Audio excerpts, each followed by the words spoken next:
This might be the strangest design inspiration you'll ever hear, but it explains why exactly 90% of the AI products you used this week felt like absolute garbage. Most people look at the failures of AI, the hallucinations, the confident lies, and the weird UI glitches, and they blame it on the engineers. They blame the large language models and the tech. But the truth is much uglier. Most AI projects fail before a single line of code is ever written. And they fail because of a mistake made at the design level. They fail because designers are ignoring a piece of wisdom from the unlikeliest source imaginable. Donald Rumsfeld. Yeah, that guy, the former US Secretary of Defense. He said something 2 decades ago during a press briefing about the Iraq War that was mocked at the time as political word salad. But 20 years later, that word salad has become the most important framework for anyone trying to build a product in the age of machine learning. If you don't understand it, you're not designing a product. You're just building a digital landmine.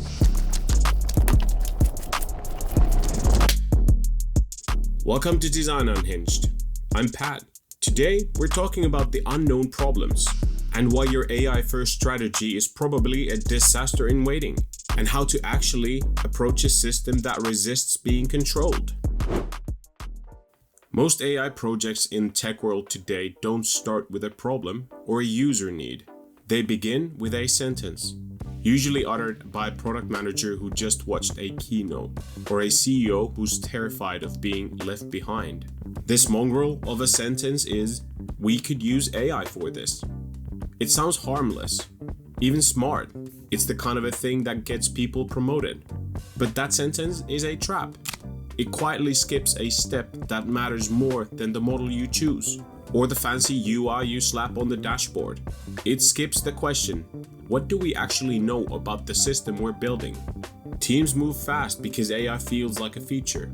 We have spent decades treating software like a Lego set. You plug a feature in and you get a predictable output, something that looks impressive and trendy on a slide deck. But the issue is, AI is not a feature. It is a probabilistic organism that behaves in ways you cannot fully predict. So when you treat it like a traditional feature, you design with a level of false confidence that borders on delusional. You build an interface that assumes AI will be right, or a flow that assumes the users will be reasonable. And when the AI inevitably does something weird, your clean design doesn't just break. It makes you look like a fucking idiot. The trouble starts when we pretend that AI lives in the same world as a submit button. It doesn't. And to understand where it does live, we have to go back to the podium in 2002. So, let's get back to Donald Rumsfeld. He described 3 types of knowledge. At the time, the media thought he was just being an arrogant prick. But in UX terms, this is pure gold. First, you have known knowns. There are the things you understand, your user flows, your business goals, the fact that a button should probably look like a button. This is where 99% of traditional UI design lives. It's safe, it's deterministic. Then you have known unknowns. These are the things you know you don't understand yet. You know the model accuracy is not 100%. You know there will be edge cases, and the users might try to jailbreak the prompt. You're aware of the gap even if you haven't filled it yet. But then we have the unknown unknowns.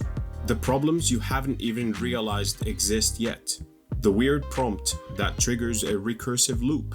The edge case no one thought to test because it's literally never happened in the history of internet. The moment where AI produces a result that is grammatically perfect, visually stunning, and factually batshit insane.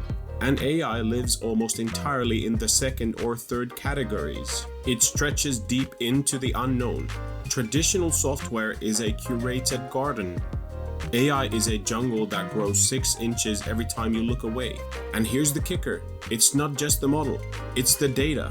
Most teams assume their data is clean, but the reality is usually corrupt samples, duplicated patterns, or biased training material that looks complete but is actually missing the most important variables.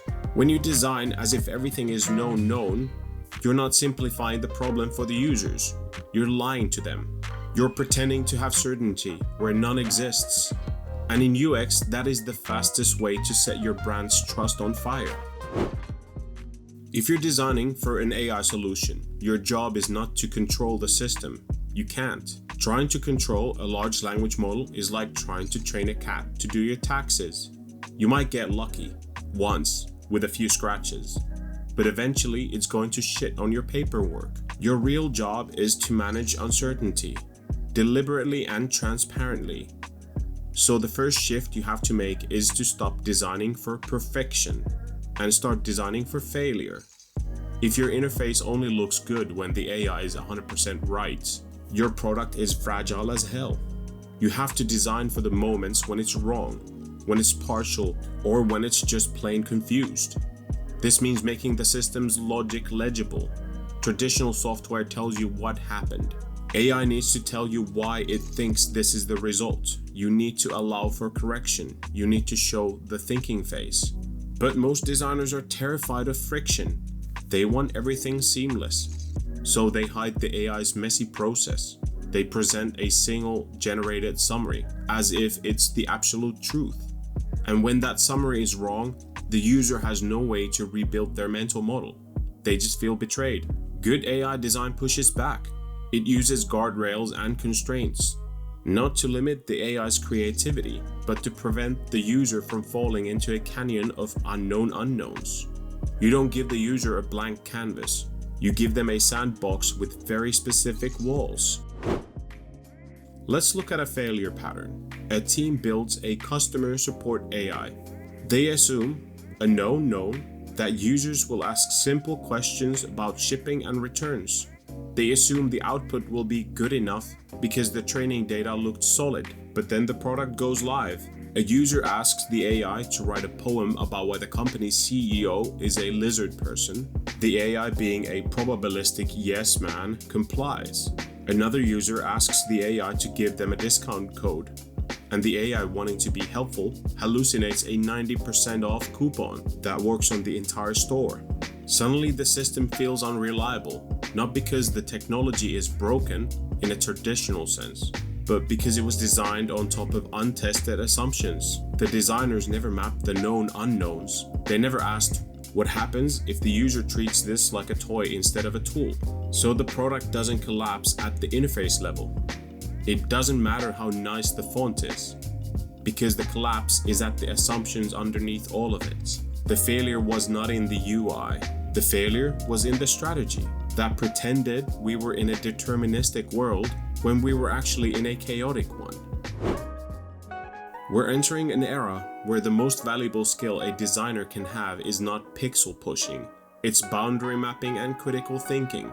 Most AI products fail because teams design for control in a system that resists control. They try to fix the AI when they should be fixing the user's expectations. The real job isn't predicting every single outcome, it's understanding where your knowledge ends and designing for that specific boundary. And that requires a level of humility that the tech industry isn't exactly famous for. It requires us to admit that we don't know what the fuck is going to happen when the user hits enter. We have to become uncertainty managers. We have to design interfaces that are honest about their limitations, and we need to map our assumptions about the users, data, and about behavior before we ever open a design tool. If you don't design for the unknown will eventually design your product for you. And trust me, you're not gonna like the results. If this changed how you think about the magic of AI design, subscribe to Design Unhinged. We're trying to build a community of designers who actually care about reality, instead of just chasing the next hype cycle. And I want to hear your horror stories in the comments. What is the weirdest, most unknown thing an AI product has ever done to you? Let's talk about the moment where the system went off the rails. Because here on Design Unhinged, we don't design for certainty. We design for the beautiful, messy, unpredictable reality of how humans and machines actually collide. I'm Pat. Thanks for watching. I'll see you on the next one.